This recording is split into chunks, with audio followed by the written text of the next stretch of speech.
amados queridos irmãos, ainda de pé, vamos abrir nossas Bíblias no livro de Isaías, profeta Isaías, capítulo 6. Livro de Isaías, capítulo 6. Vamos ler a partir do verso 1. Amém? Diz assim a santa palavra de Deus. Um texto bem conhecido de todos. No ano em que o rei Uzias morreu, eu vi também o Senhor, assentado sobre um trono, alto e exaltado, e o seu séquito enchia o templo.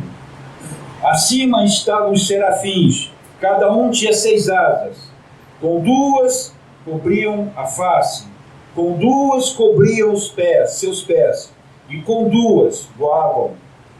E um clamava aos outros, dizendo: Santo, Santo, Santo é o Senhor dos exércitos, toda a terra está cheia da sua glória. E os umbrais da porta moveram-se à voz do que clamava, e a casa se encheu de fumaça. Então disse eu: ai de mim, porque eu estou arruinado, porque sou um homem de lábios impuros e habito no meio de um povo de lábios impuros, porque meus olhos têm visto o Rei, o Senhor dos exércitos. Então voou um dos serafins em minha direção, tendo uma brasa viva em sua mão, a qual tinha tirado do altar com uma tenaz. E ele colocou sobre a minha boca e disse: veja isto, tocou os teus lábios, e a tua iniquidade é removida, e o teu pecado purificado. Também eu ouvi a voz do Senhor dizendo: quem irei eu enviar? A quem irá por nós? Então disse eu: aqui estou eu, envia-me. E ele disse: vai, e dize a este povo: ouvi voz de fato, porém não entendais, e vede voz de fato, mas não compreendais. Faze o coração deste povo engordar, e faze com que seus ouvidos sejam pesados, e feche os olhos deles, para que não aconteça que eles vejam com os seus olhos, ouçam com os seus ouvidos, e entendam com o seu coração, convertam-se e sejam curados. Então eu disse: Senhor, até quando? E ele respondeu: até que as cidades sejam completamente destruídas, sem habitantes, e as casas sem homem, e a terra seja completamente desolada. E o Senhor tenha removido os homens para longe, e haja um grande abandono no meio da terra. Mas ainda assim será 1/10, e este retornará, e será devorada como tilha e como carvalho, cuja substância está deles quando se desfolham. Então a semente santa será a sua substância. Glória a Deus. Podemos sentar, meus irmãos. Confesso aos irmãos, se é que eu posso falar desse jeito, mas de todos os livros da Bíblia, o que mais me encanta é o livro do profeta Isaías. Como esse livro mexe comigo. Como esse livro mexe comigo. Ao longo de toda a minha vida cristã, foi aonde eu obtive os ensinamentos mais preciosos. Não estou desprezando a Bíblia de jeito nenhum, por favor, mas eu quero dizer que esse livro me toca, esse livro mexe comigo, profundamente, lá no profundo da minha alma. E aqui, meus irmãos, para não perder mais tempo, eu vou apenas dar uma pincelada no contexto histórico, tá? De quando Isaías surgiu. Então diz assim: o profeta Isaías viveu durante os reinados de Uzias, Jotão, que foi o filho de Uzias, e Acás, e Ezequias, reis de Judá. No tocante a Israel, é um dos períodos mais abundantemente confirmados pelo testemunho histórico e por evidências arqueológicas, e isso é o lindo da Bíblia. Tudo isso é comprovado cientificamente. Não que seja necessário, não que seja preciso, mas Deus é tão perfeito que Ele faz o seguinte: Ele deixa as coisas bem evidentes para que ninguém venha discutir. Mas pode ser. Não, não há pode ser. É fato, é histórico, é científico, está comprovado. Foi o tempo em que os grandes monarcas assírios, Tiglat-Pileser III, Salmaneser IV, Sargão, Senaqueribe, lançaram a tarefa de universalizar o Império Assírio. Parte deste esforço foram as campanhas militares contra o norte da Palestina, que incluía as nações de Israel e Judá.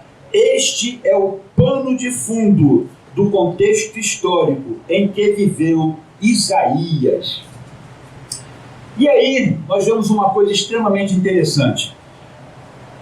Logo no início do capítulo 6, nós lemos assim: no ano em que o rei Uzias morreu, eu vi também o Senhor.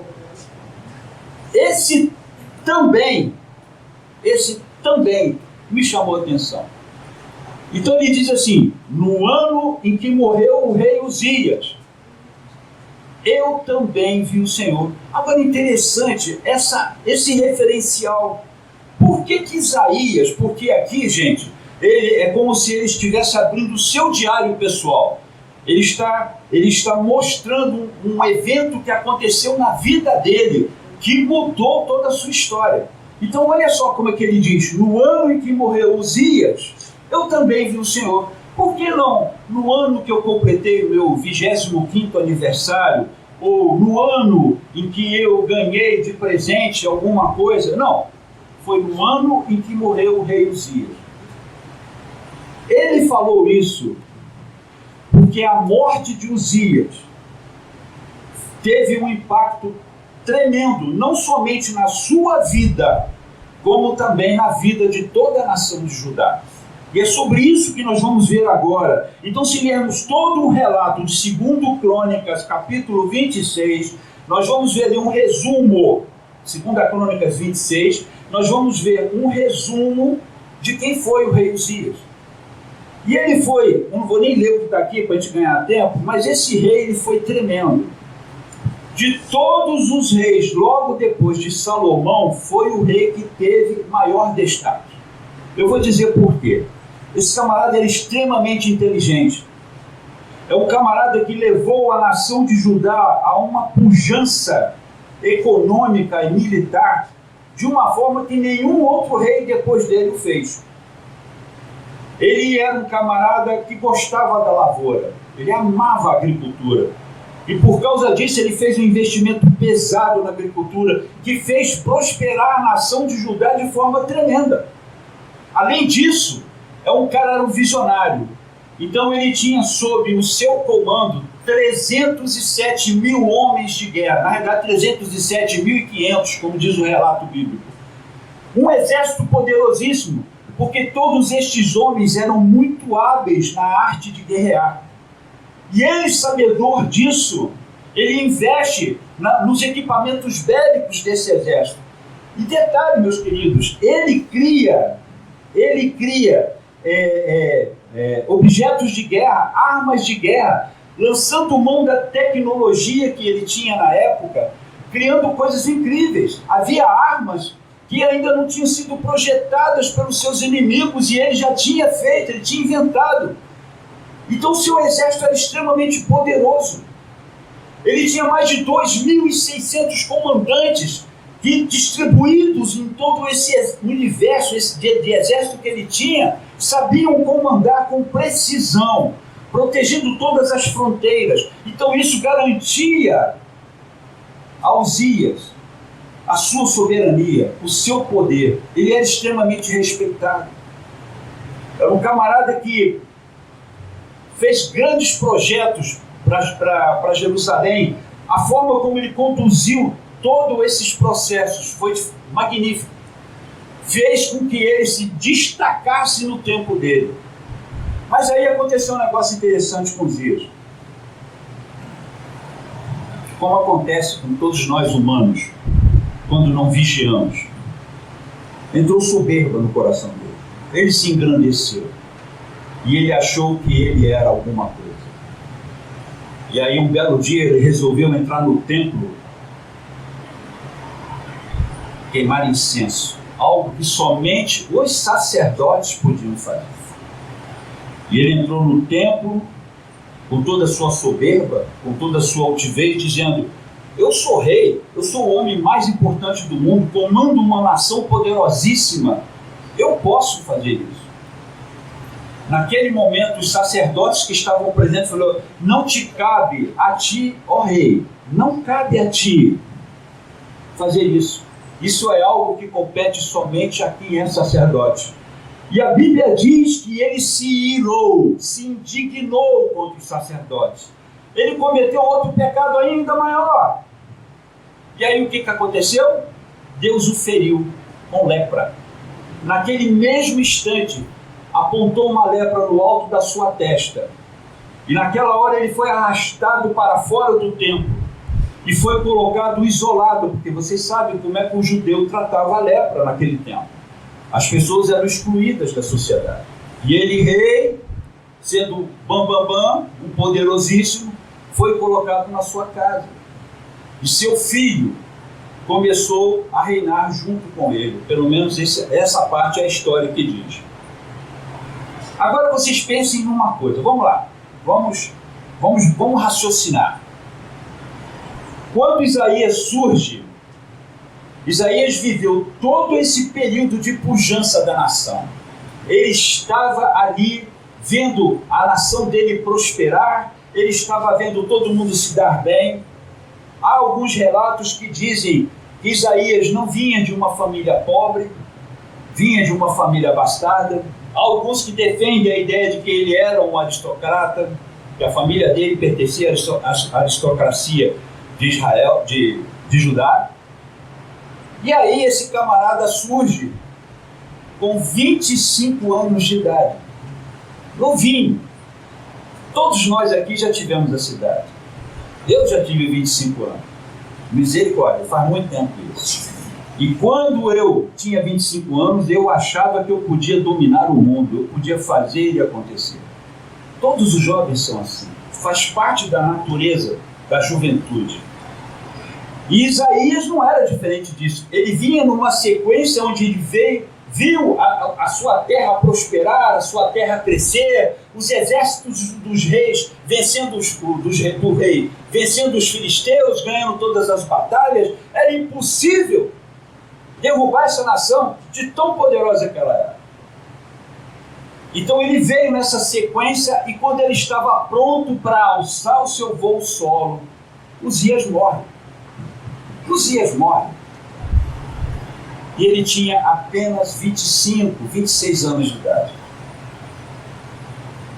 E como toda nação, Isaías também ficou tão atônito quanto todos ficaram. Meu Deus, e agora? Como é que vai ser? Os inimigos estão à nossa espreita. Será que Jotão, o filho de Uzias, vai ter a mesma competência do pai e vai conseguir controlar todo esse jogo político? Será que ele vai conseguir comandar essa nação com a mesma sabedoria que seu pai tinha? E aquelas dúvidas começaram a entrar no coração dele, e ele dizendo assim: meu Deus, vai acontecer um negócio desse justamente na hora que eu vou dar o meu voo solo. E ele faz o que todos nós fazemos. Na hora quando a corda aperta, ele correu para o templo. Ele correu para o templo para buscar uma resposta de Deus para a sua vida. Meu Deus, agora me chegou minha vez, é minha hora, como é que fica agora? Há pouco tempo atrás, aliás, fiz isso de forma repetida até que Deus, quando quer corrigir algo na sua vida, ele começa com uma pergunta. Ele começa com uma pergunta. E naquele instante, quando Isaías se coloca dentro do templo, e ele vai buscar de Deus uma resposta para a sua vida pessoal, ele não estava esquentando cabeça com mais nada, ele queria saber do dele. Essa é a verdade, porque é assim que o jovem pensa. E aí, ele prostra, começa a falar com Deus, e Deus faz uma coisa tremenda na vida dele. Quando Isaías usa essa medida no tempo, e quando ele separa o rei Uzias, tá, como um marco histórico na vida dele, Deus faz uma coisa muito interessante. Deus fala assim: vou te dar algo maior, que vai fazer a outra divisão do teu tempo.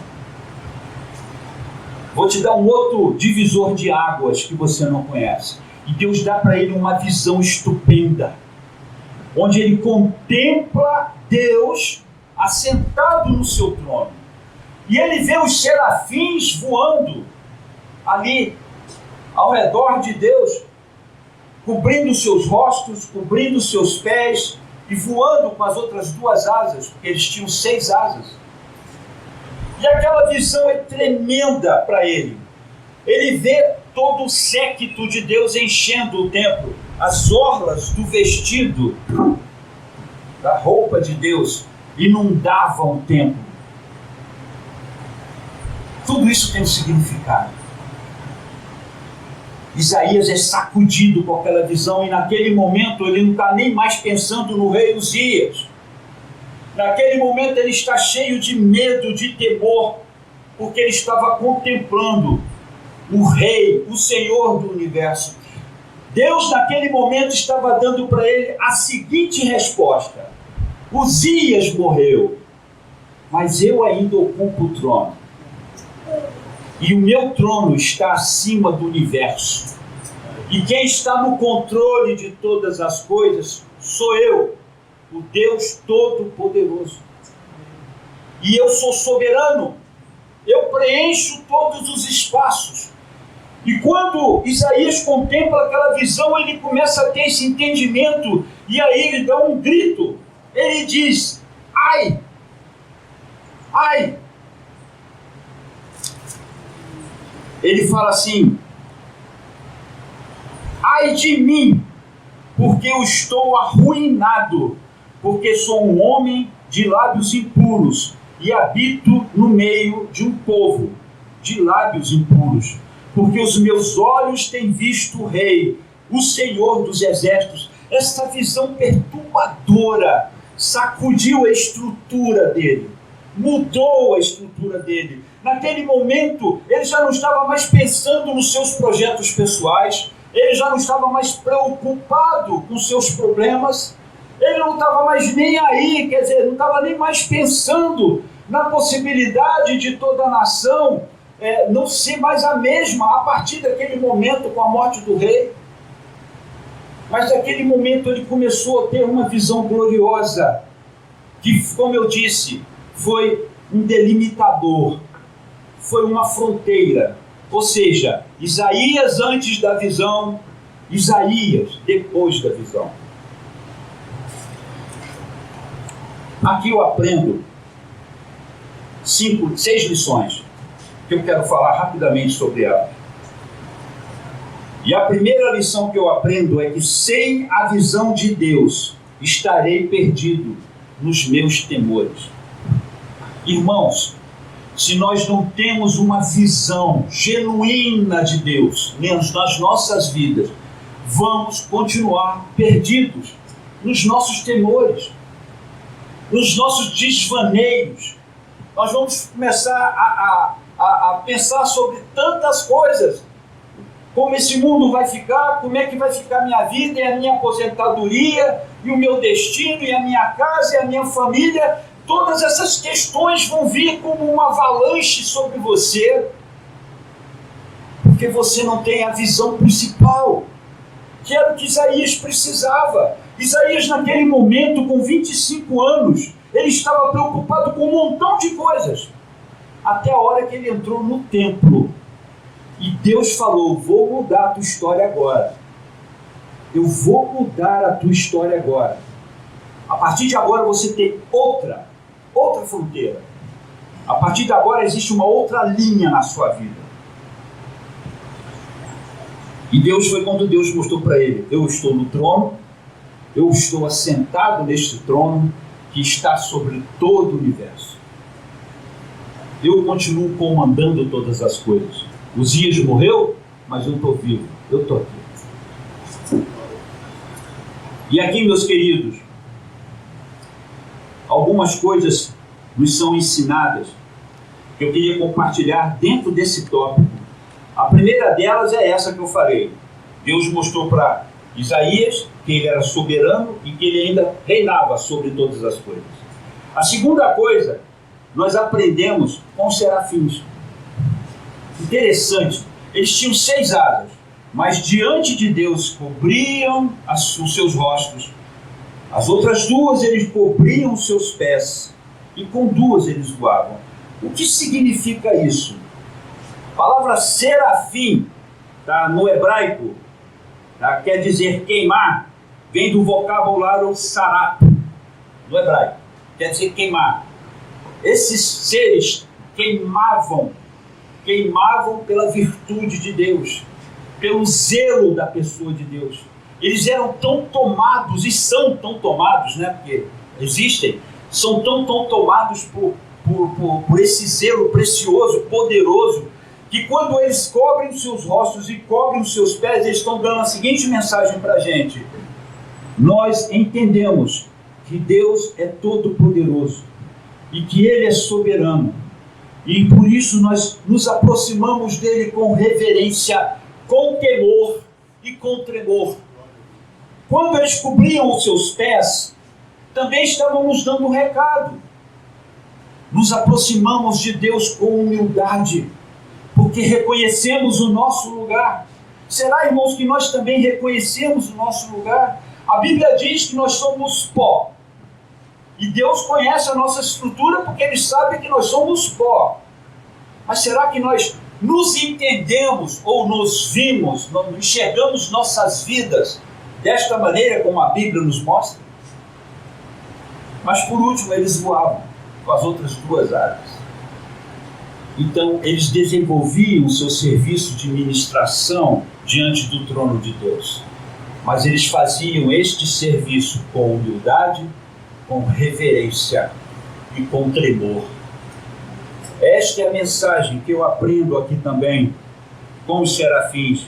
A outra coisa que eu observo também dentro desse tópico é que esses seres clamavam uns para os outros, com o triságio, o tríplice santo, santo, santo, que enfatiza com a repetição a elevada santidade de Deus, um dos seus maiores atributos, e como é imprescindível que também sejamos santo, como Ele também o é. Lá em Levíticos, capítulo 20, verso 7, nós lemos o seguinte: santificai-vos, portanto, e sede santos, porque eu sou o Senhor vosso Deus. Quando eles exaltavam a santidade de Deus, Isaías estava vendo quando eles clamavam santo, santo, santo. Imagine o impacto dessa visão. O som daquelas vozes, aquele momento solene. Nenhum momento da vida de Isaías, e com certeza em nenhum momento das nossas vidas, vão se assemelhar a esse instante de poder que ele contemplou ali no templo. Ao contemplar a soberania de Deus,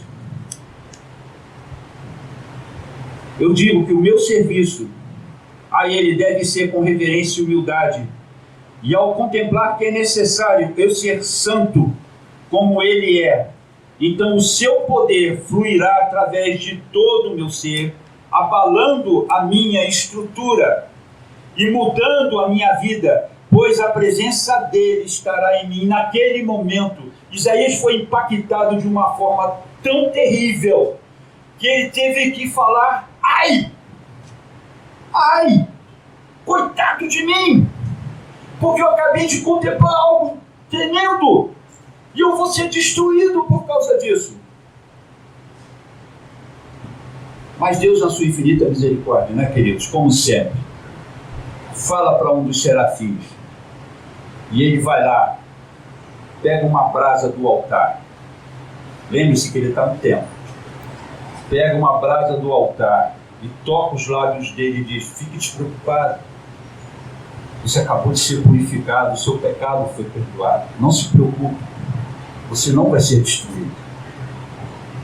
E aqui nós pulamos para a segunda lição desse aprendizado aqui, queridos, lá no versículos 5, 6 e 7, que nós lemos assim, quando ele fala do ar, e lá no 6 ele diz: então voou um dos serafins em minha direção, tendo uma brasa viva em sua mão, a qual ele tinha tirado do altar com uma tenaz, e ele colocou sobre a minha boca e disse: veja isto, tocou os teus lábios, e a tua iniquidade é removida, e o teu pecado é purificado. Irmãos, Isaías naquele ato estava dizendo o seguinte: eu sou indigno de contemplar esta visão, indigno de estar na tua presença. Há pouco tempo não, eu era solteiro ainda, então tem 500 anos isso. Eu estava numa reunião de oração e o irmão que conduzia aquela reunião dizia o seguinte: Deus não tem filhos indignos, nós somos dignos. Bom, preciso que ele me mostre isso na Bíblia, porque a minha Bíblia, essa aqui que eu leio, diz que sou digno apenas de uma única coisa: o inferno. Essa é a verdade. Somos dignos do inferno. Porém, Deus, na sua infinita misericórdia, lá em Colossenses 1,12, diz assim: dando graças ao Pai, que nos fez dignos. Como é que é? O Pai me fez digno. Opa, então a relação é invertida. Não sou digno pelos meus méritos, não sou digno porque eu mereço.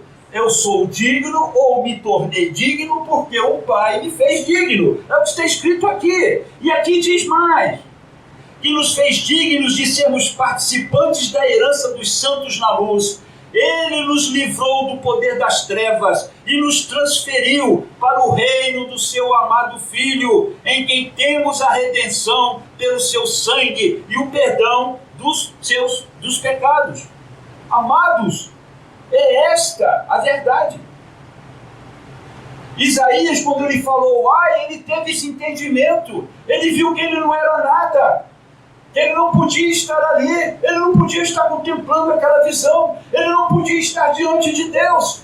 Foi preciso que Deus mandasse um serafim que o tocasse com uma brasa viva do altar e purificasse ele. E o próprio serafim disse: fica tranquilo, teu pecado foi perdoado, a tua iniquidade foi tirada de ti.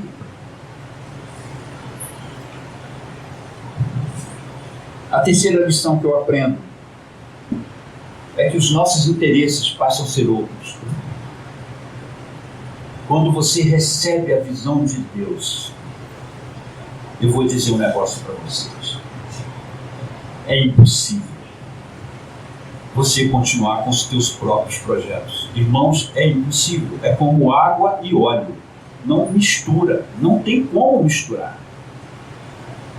Não tem como, irmãos. Quando eu tenho a visão de Deus, quando eu contemplo Deus na sua maravilhosa soberania, em todo o seu poder, em toda a sua majestade, com toda a sua glória, e é por isso que todo cristão, todos nós temos que ter esta visão, porque só há uma maneira de desistirmos dos nossos próprios projetos, das nossas próprias ideias. É quando contemplarmos Deus assentado no trono sobre todo o universo. Meus irmãos, é somente neste instante, da mesma forma como aconteceu com esse jovem de 25 anos. Ele estava cheio de ideia, muitas ideias. No entanto, todas elas foram largadas de lado naquele momento. E isso está lá no verso 8. Isaías, antes da visão de Deus, preocupava-se consigo mesmo e com seu futuro, seus projetos, e tinha suas próprias preocupações. Mas aí ele entrou no templo de Deus e o viu assentado em seu trono, e tudo mudou. O seu desejo agora era um só: atender a Deus. E nós lemos isso lá em Atos, no capítulo 9, versos de 4 a 6. Eu vou mostrar para vocês um texto que corrobora exatamente essa atitude que Isaías teve. Olha só que coisa linda, vê se lembram desse texto.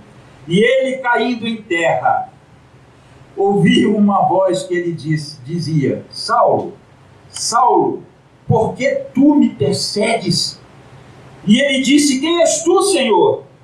E disse o Senhor: eu sou Jesus, a quem tu persegues. Duro é para ti chutar contra os aguilhões. E ele tremendo, já viu? Já parou para pensar? Paulo tremendo, aquele cara cheio de soberba, aquele cara que não envergava, era igual aço. Ele diz: e ele tremendo e atônito, disse: Senhor, o que queres que eu faça? Eu estou falando de um camarada que perseguia Jesus o tempo todo. E quando esse Jesus aparece para ele ao meio-dia, com uma luz mais fulgurante do que o sol do meio-dia, e quando ele é derrubado do seu imponente alazão, é jogado no chão,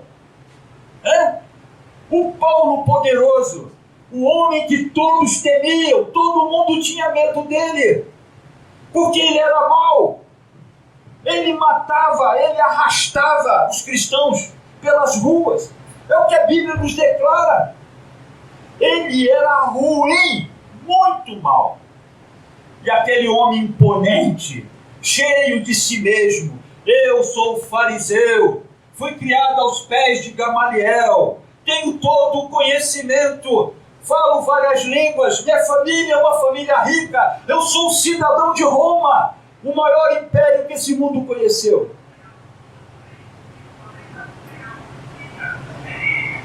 E aí, meus queridos, ele teve a visão do céu. Ele foi derrubado no chão. E aí esse camarada está tremendo que nem vara verde, como eu estou aqui agora, e chega para Deus e fala: quem é o Senhor? Quem é o Senhor? Eu, Saulo, eu sou Jesus, a quem você está perseguindo. Para de insistir com algo que você não tem controle sobre. Pare de chutar uma coisa que você não tem como controlar. Você não tem meios, você não tem força, você não tem o poder necessário para entrar no embate comigo. Tá bom, Senhor. O que eu faço? O que eu devo fazer então? Mostra para mim, Senhor. Aí ele falou: entra na cidade. Entra na cidade. E eu vou dizer para você o que você tem que fazer. Deus falou naquele dia. Levou 3 dias. 3 longos dias. E um Paulo ajoelhado na beira do leito, sem comer e sem beber, durante 3 dias, sem entender direito aquela visão. Ele só sabia que aquilo acabara de mudar toda a sua razão, tudo aquilo que ele pensava, tudo aquilo que ele imaginava, tudo aquilo que ele cria que era certo fazer, os seus bons pensamentos, as suas atitudes, os seus louvores recebidos, tudo isso caiu por terra naquela hora que ele caiu do seu cavalo, porque ele teve a visão de Deus. Ele foi sacudido por Deus. Entendem, meus irmãos? Nossos interesses são mudados a partir desta visão. A partir desse momento, não somos mais os mesmos. Tudo muda. Tem uma coisa que eu vi na internet, que eu anotei aqui, achei muito interessante. Fica para você também, minha irmã. Escuta o que eu vou falar aqui agora. É Deus quem nos dá capacidades, mas não sem as mãos humanas. Ele prefere fazer os violinos de Antônio Stradivarius com o próprio Antônio.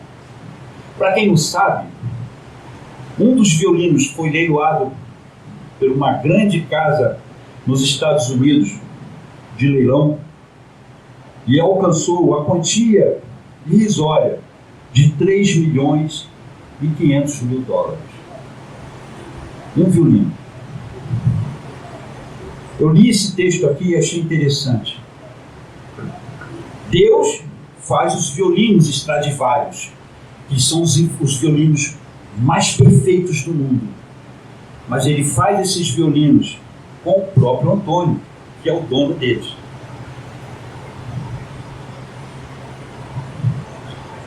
Ele poderia ter colocado uma outra pessoa no lugar de Saulo? Claro que sim. Ele pode colocar uma outra pessoa no seu lugar, minha irmã? Óbvio que sim. Ele pode trazer uma outra pessoa muito melhor, zilhões de vezes melhor do que eu? Claro que sim. Mas ele prefere você. Deus prefere você.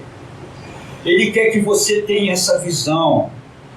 Ele quer que os seus interesses sejam outros, mas ele prefere você. Ele não quer escolher outra pessoa, pelo menos não agora. Só se você insistir muito com ele. Só se você realmente insistir muito com Deus para demovê-lo da ideia de usar você. De usar você. O que foi falado na escola dominical hoje foi poderoso demais para mim. Porque Deus quer me usar, mas quer usar cada um de vocês também. É plano dele, projeto dele. Continuando. Tem que correr. A quarta lição que eu aprendo é que como arauto de Deus, como alguém que vai falar a mensagem de Deus, você vai desagradar muitas pessoas. Olha só o que o versículo 9 e 10 do texto que nós lemos diz. Ele disse: vai, dize a este povo, ouvi voz de fato, porém não entendais, e vede voz de fato, mas não compreendais. Faze o coração deste povo engordar, e faze com que seus ouvidos sejam pesados, e fecha os olhos deles, para que não aconteça que eles vejam com seus olhos, ouçam com seus ouvidos, e entendam com seu coração, e convertam-se e sejam curados. O que quer dizer isso? Nós vemos Isaías, quando Deus começa a mostrar isso para Isaías,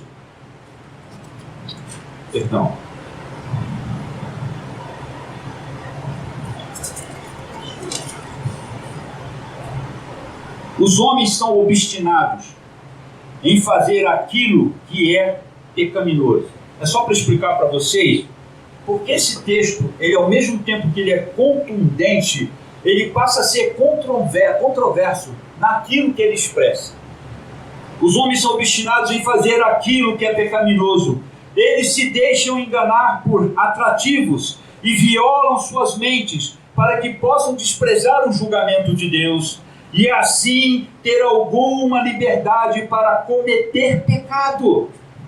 Olha que coisa interessante, como nós somos ardilosos.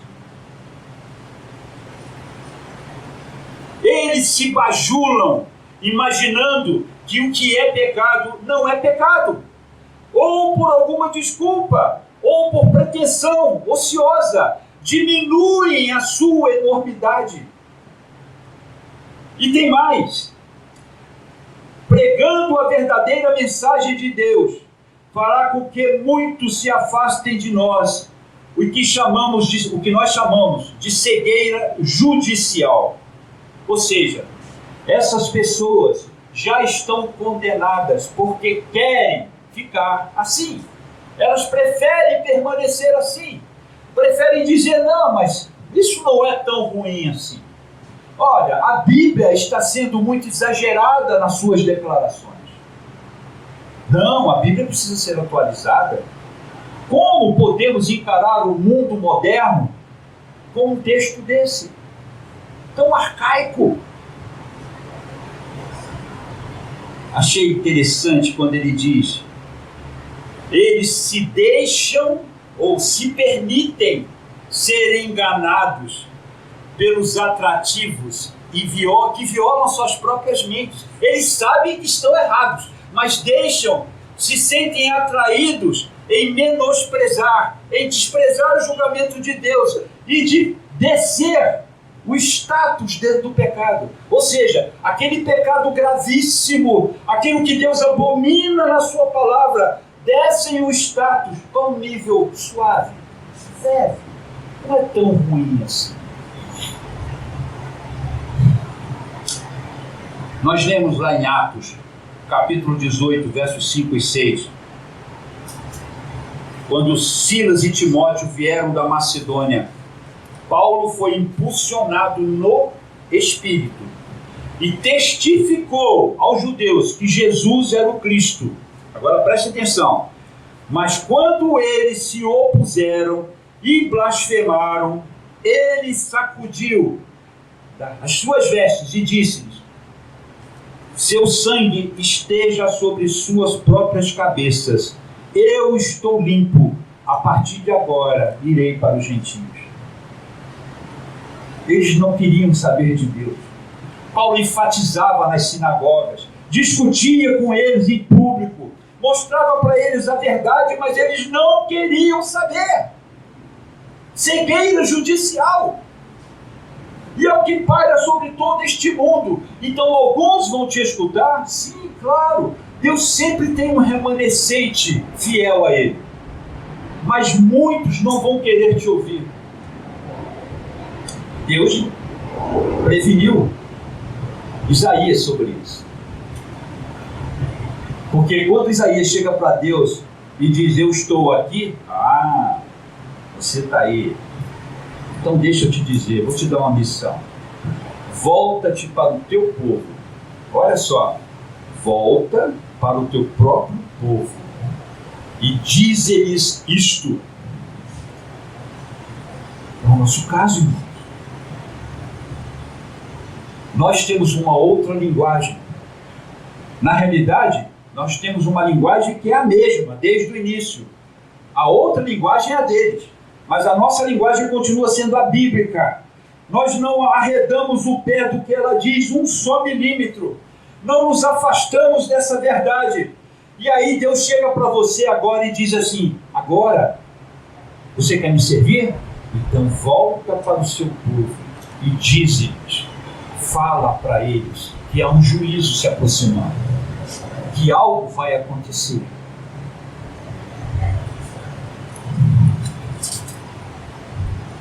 A mensagem pregada por Isaías faria o coração de Judá tornar-se insensível.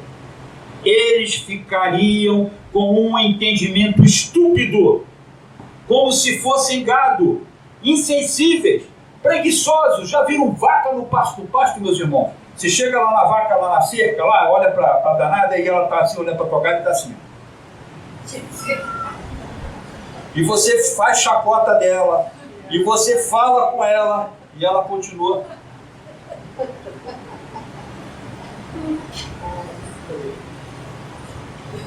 É o que o texto diz, querido. Parece a bendita dessas vacas. Ficam ruminando o tempo todo. Não enxergam a verdade. Agora, tem um texto em Deuteronômio 32, que na realidade é uma ironia. Deuteronômio capítulo 32, verso 15, e diz assim: mas Jesurum engordou e deu coices. Tu engordaste, tu engrossaste, tu te cobriste de gordura. Então ele abandonou o Deus que o criou e desprezou a rocha da sua salvação. Deuteronômio capítulo 32, verso 15. Essa expressão Jesurum não é um personagem, mas na realidade é um título honorífico dado em Israel para as pessoas amáveis, para as pessoas sérias e corretas. E aqui o Senhor está dizendo, Jesurum, esse camarada perfeito, né, começou a dar coice. Ele começou a agir de uma forma estranha, porque ele começou a engordar, ele começou a se engrossar, começou a se cobrir de gordura, e quando ele chegou no seu ápice da sua arrogância, da sua altivez, ele abandonou o seu Deus, como diz o texto, o Deus que o criou, e desprezou a rocha da sua salvação. Este ser amável, estamos cheios de seres assim, de pessoas assim ao nosso redor. Além disso, seus olhos ficaram pesados, como um que tivesse tomado muito vinho e estivesse invencivelmente sonolento. E o resultado seria que eles não veriam e não compreenderiam o que estava acontecendo. Faltar-lhe-ia a orientação divina para aceitar as instruções dadas pelos profetas, e o nome disso é apatia, sonolência espiritual. Alguns estão gritando: ei, cuidado, o caminho que você está trilhando vai te levar a um lugar pantanoso, você vai afundar, vai chafurdar nessa lama e vai morrer. Não ande nisso. E eu estou falando para cristãos, para gente que insiste em ainda praticar coisas que a Bíblia não diz para fazer.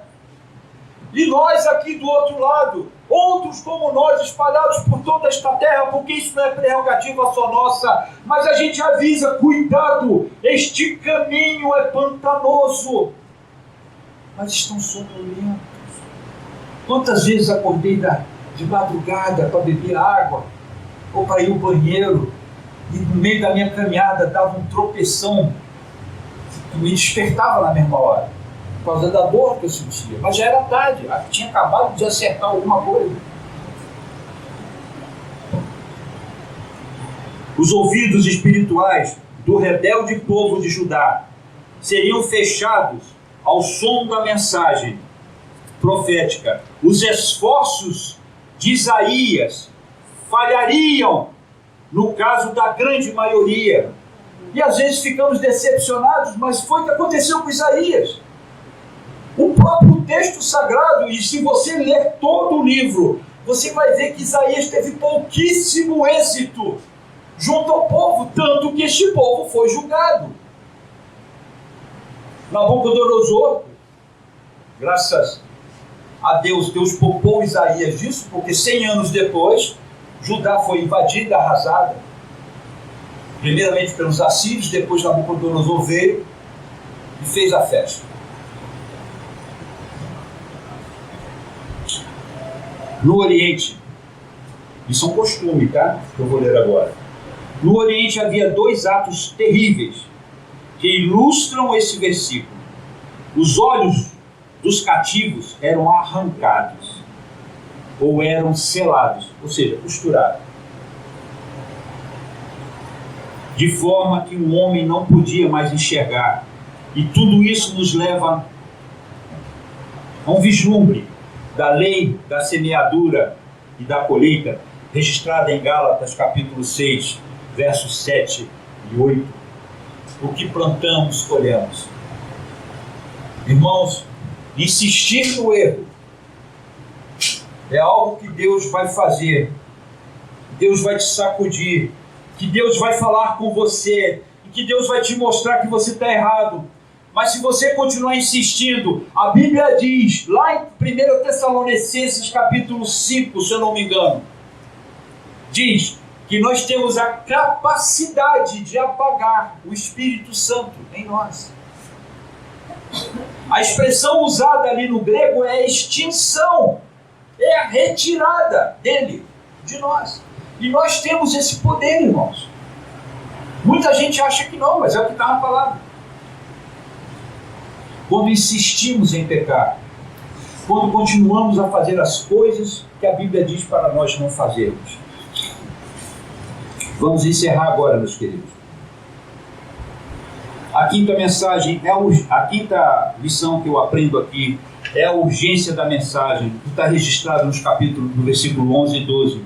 Quando se fala de juízo, se fala de urgência, porque algo terrível está para acontecer. A Isaías foi dada uma mensagem lúgubre, uma mensagem de morte. E seu coração ficou pesado de tristeza. Já parou para pensar nisso? Quando se Deus mostra para você que alguém da sua família, de um desviado, está prestes a morrer, como é que fica seu coração naquele momento? Ele vai passar para a eternidade sem salvação. A angústia que vai dominar o teu peito, que não vai deixar você mais dormir. Imagine Isaías dentro do templo, sabendo que seus amigos, seus familiares estavam correndo um risco, esse risco de um juízo que estava se aproximando. Como Isaías, nós nos apressamos em levar a mensagem do Evangelho e esperança para salvarmos alguns. Em Apocalipse capítulo 3, versos 1 e 2 diz assim, irmãos: E ao anjo da igreja de Sardes escreve: Estas coisas diz aquele que tem os 7 Espíritos de Deus e as 7 estrelas. Eu conheço as tuas obras. Eu conheço o que você faz. Eu sei das coisas que você faz. Que tens o nome de que vives. Interessante. Como nós vivemos do passado. Como nós recorremos ao passado. Imagina, olha, em 1900 e pouquinho, eu evangelizava multidões. Eu falava de Jesus para todas as pessoas. Eu ia na praia, como eu falo sempre, eu ia lá na praia com a Jocum, no último dia do ano, evangelizar todas aquelas pessoas, os turistas. Eu ia na areia, eu ia isso e aquilo outro. Vivemos do passado, mas olha o que o Senhor diz. Olha o que Deus diz. Eu conheço as tuas obras. Eu sei que você fez isso. Que você tem um nome. Ou seja, você tem algo para se recordar, uma coisa boa. E você vive disso. Mas eu quero te dizer uma coisa. Você está morto. Você está morto. Porque você continua vivendo de passado. Não é o passado que importa mais, é agora o presente. São as pessoas que todos os dias estão indo para o inferno, mas você preferiu se agarrar em outras coisas. E olha o que o texto diz: eu conheço as tuas obras. Aí ele diz assim: ser vigilante e fortalece as coisas que permanecem. Fortalece as coisas que permanecem, que estão prontas para morrer. O que o Senhor está dizendo nesse texto tremendo e poderoso, que enquanto nós vivemos das nossas memórias passadas, das coisas boas e nos ufanamos dessas coisas, pessoas nesse exato momento estão indo para o inferno, porque paramos de fazer, porque não nos importamos mais, e a mensagem é urgente, porque se tem um juízo declarado, é urgente. No caso de Isaías, levou 100 anos para se cumprir, mas se cumpriu. Quando chegou a data certa, Judá foi totalmente arrasada. Última lição. Deus sempre tem um grupo remanescente fiel a Ele. Lembremos, sempre haverá 7.000 que ainda não se dobraram a Baal. Sempre haverá na história um remanescente fiel. Um grupo que não importa os modernismos existentes, que não importa a nova linguagem colocada nos dias de hoje, que não importa os projetos de atualização da Bíblia, este grupo não se dobra a Baal. Permanece fiel. Aqueles 7.000 estão em covas, mas são fiéis. Estão sendo alimentados a pão e água, mas são fiéis. Não se dobram. Isaías era um homem da hora. Prestem atenção nisso, que essa última parte, desse último versículo 13, desse capítulo, ela parece ser um pouco obscura, tem muita discussão em cima disso. Mas eu tive olhando, eu tive avaliando, eu tive analisando, pedi a Deus para me mostrar, e pesquisei muito. E a conclusão que eu chego, que junto com outros irmãos também, é que aqui o texto está dizendo, Isaías era o camarada da vez, era o cara da hora, era aquele camarada que foi escolhido para fazer aquela missão. Ele foi escolhido. Quando ele entrou no templo, os olhos de Deus já estavam sobre ele. Chegou a hora, meu filho, chegou a hora de eu colocar um divisor de águas na tua vida, de eu mudar a sua existência, a tua história, de fazer de você uma pessoa completamente diferente daquilo que você é. Chegou o momento exato disso acontecer, e vai ser agora. Então Isaías era o cara da hora, mas só seria capaz de realizar a sua missão se recebesse a unção apropriada. E foi naquela visão, queridos, naquela visão que Isaías recebeu essa unção, porque quando ele teve aquela visão poderosa, a primeira coisa que ele foi fazer é se candidatar diante de Deus e dizer: eis-me aqui, Senhor. Porque Deus falou: a quem que eu vou enviar? Quem vou enviar por nós? Ah não, envia o Carlos. Pô, leva o Carlos para lá, para dar pipoca. Bota esse homem lá, deixa ele ralar lá.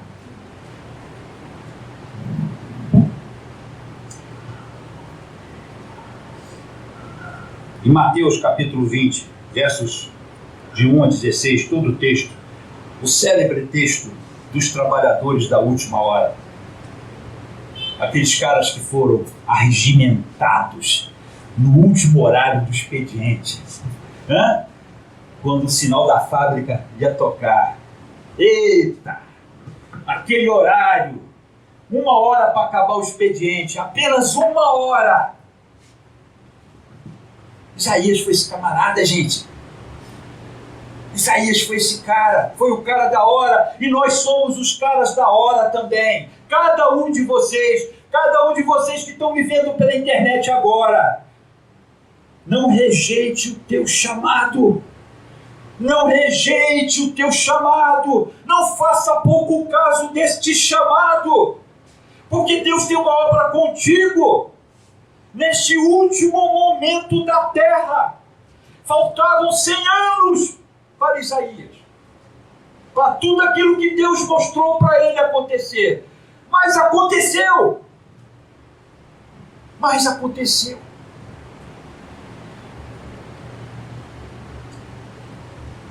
Quando temos a unção de Deus em nossas vidas, recebemos dele a unção para pregarmos o seu evangelho, fazermos a sua obra. Irmãos, façamos parte desses 7.000 que não se dobraram a Baal. Vamos passar a comer pão e água, é verdade, mas ninguém falou que ia ser fácil. Ninguém disse que ia ser fácil. Jesus nunca falou que ia ser fácil. Mas tome isso, entenda essa visão que Deus quer te dar. Da mesma forma como Deus falou com Isaías, ele mudou. A história dele foi outra, irmãos. Ele se tornou um dos maiores profetas da antiga aliança. Foi ele o escolhido por Deus para que profetizasse sobre a pessoa de Jesus, e de uma maneira magistral, tremenda, como se ele estivesse vendo Jesus ali na frente dele. Fez uma descrição cabal da pessoa dele. Este foi o homem, o cara da hora. E essa é a nossa proposta. A proposta de Deus, não minha, de Deus, para todos nós. Amém? Vamos ficar de pé.